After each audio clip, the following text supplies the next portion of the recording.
Now, of course, the first thing we had in the other videos, we have to clean the surface. You want to clean the surface with a wax and grease remover. I like to use Sherwin-Williams Sherwood cleaner. I'm not going to do that now. I don't want to go out and spend the money. That's what I would do. It's the best thing for it. It takes off the wax and the oil from all the polishing and millions of different products you can use. First thing I had to do on this was to be able to sand, I had to take off the Hemi emblem, which is, as you can see, it's a plastic part. What I did was I got one of my nifty knives. These knives are really good for doing this kind of work because the blade right here is bendable, so you can get up underneath the stickum and take it off.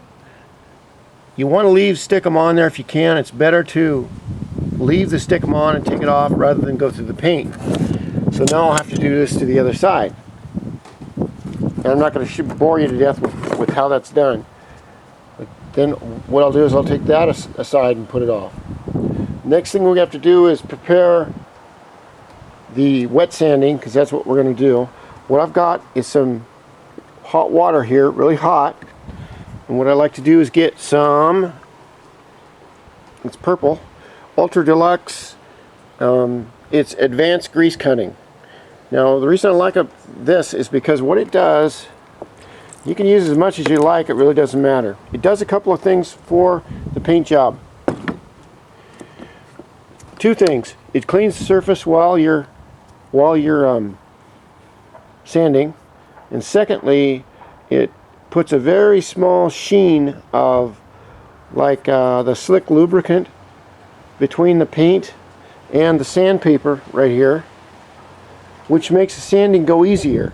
Easier sanding means less big scratches, so you don't have to take them out as much. We're going to start with 800 grit. Now I've got some sandpaper here from my collection. It's kind of a mess. This is what I use at work. This is a Hutchins DA sander. This is a Cadillac Rolls-Royce. You can tell by the chrome. It's really heavy. They use these on cars. They're really expensive. We're not going to use that today. Put that down there. We're going to start with 800 grit wet sandpaper. And 3M sells the best type right here. This is 300 or 800 grit. Now the best way to use the 800 grit, I'll show you. They're specially made to fit all these pads that I have here. These are the small hand pads. These are the 3M Stickum hand pads that are like foam. These are really good. I finally found those. But what I like to do is to take the sandpaper that I'm going to use, which is going to be 800 grit, which is here, that's 800, and this is also 800. The neat thing about wet sandpaper, when you go to start, you want to put all that down. That is hot. Put all this down into the hot water, okay?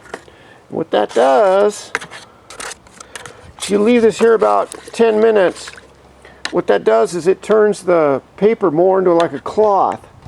It actually just gets it smoother so that there's no sharp edges that are going to catch when you sand. Now these are just some tips I've picked up along the way. You don't have to use it if you don't want to.